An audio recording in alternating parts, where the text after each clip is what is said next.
He's accused of taking big down payments and then failing to deliver. His customers can't find him. Neither can a former employee or even his ex-wife. News 4 investigator Chris Negus got on the trail and discovered finding the man behind a local fence company is easier said than done.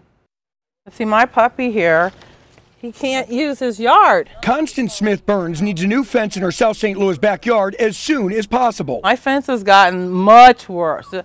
It was not like this a year ago. Her pet, Benjamin, easily escapes through the broken boards. So a year ago, she called Airport Fence to replace it. It's been a nightmare ever since. How much did you pay these guys? I gave them $1,000. They wanted half. And how much work have they done? Nothing. Absolutely nothing. We were hoping to have the porch come off here. In Maryland Heights, Preston Jones can relate. He and his wife hired Airport Fence to build a deck. How much have you paid them? $2,000 total. And what have they done?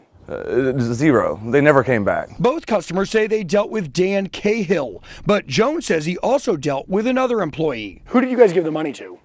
Well, we gave the money directly to Cliff Cook, was the person that took the check. So I went to find Cliff. Hey, Cliff, Chris Negus from Channel 4. Hi, Chris. Cliff told me Jones' check was made out to Airport Fence. He doesn't know where Cahill is, but he would like to. MIA. Money too. So he owes you money. Oh, absolutely. So I went to the last known address for Airport Fence. It's no longer there.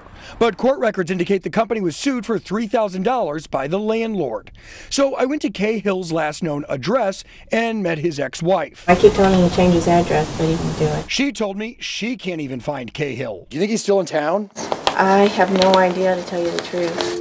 So I made multiple phone calls. You've reached Airport Fence Company. My voicemails weren't returned. Hey, Dan, Chris Negus over at Channel 4 again. Cahill hasn't been active on Facebook. His last post in January was an attempt to sell speakers.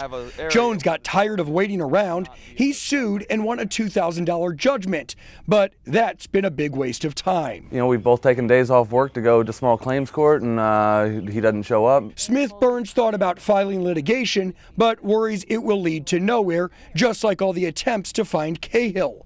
She never saw this coming. This man was really nice. He was really smooth. He knew what he was talking about. You know, we had a good relationship, I thought, until he just would not respond anymore. So, Dan, if you're watching, we'd love to hear your side of the story. Bottom line, these customers paid with checks up front and got nothing. If a contractor is willing to accept a credit card payment up front, it gives you some layer of protection because you can dispute the charges if he or she doesn't return. Chris Negus, News 4.